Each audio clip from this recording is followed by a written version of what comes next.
Yo, so what's quack-a-lackin', guys? It's guns like these that make me realize I wish I practiced polygamy. Yeah, right? This thing is fucking awesome. Now, this gun itself may not be unique in its own way, but it is a very rare form of scout rifle. There are a couple rare forms, actually, and this is one of the more rare forms. And we've only seen it in a few other types of weapons, one being the NL Shadow. If you guys can recall the beeline trauma for those oldies that were out there that ever gave that gun a chance, this gun is in that same type. This is the Suros Dis-47. And this gun, in my opinion, is one of the best guns in the game.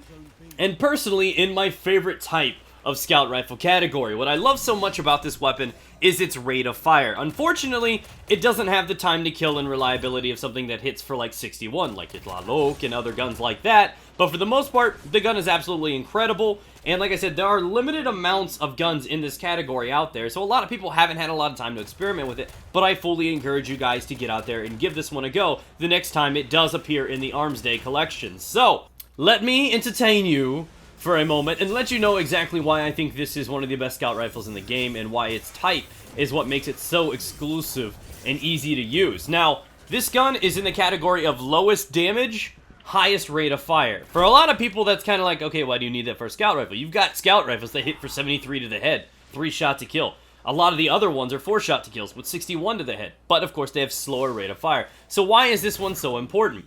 It's so good because it's more forgiving. This is a gun that is extremely equipped to handle not only the veteran players, but it's more forgiving because of that rate of fire. You're allowed to miss a shot or two here and there without having all kinds of crazy consequences. So to be honest, for any type of player, this is one of the easier ones to pick up and work with. So if you've never been a fan of scout rifles, you may not be the greatest player in the world, pick this up. You'll find more success with this one than you will with the others. But the one major key behind this, despite the fact that it hits for 45, and that's still significant damage with its great rate of fire, but that is seriously the appeal of this weapon. The rate of fire is what makes it so good. Not only because of the forgiving factor, that it's easier for the less skilled to actually start performing well with it, but because it invites extra harassment to the enemy. The more they're flinching, the more they're getting hit, the better survivability you have. The better you're surviving, more success you're going to have.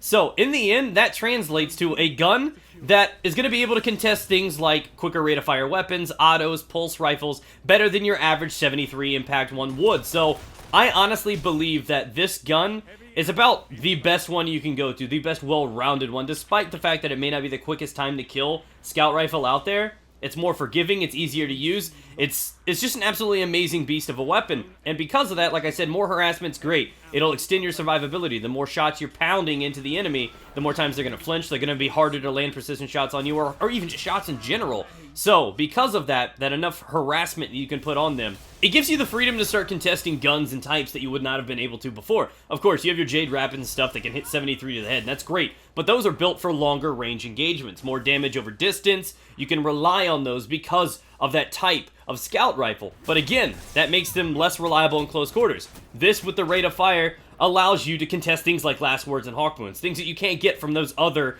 types of scout rifles. So that's what makes it so good, is because not only is it contesting some of the more strong weapons inside the close quarters, it's super reliable in medium quarters, and because it is a scout rifle, if you pace your shots a little bit, it's still absolutely incredible, even in longer distances. So, overall, this is about the best well-rounded scout rifle you can have in the game.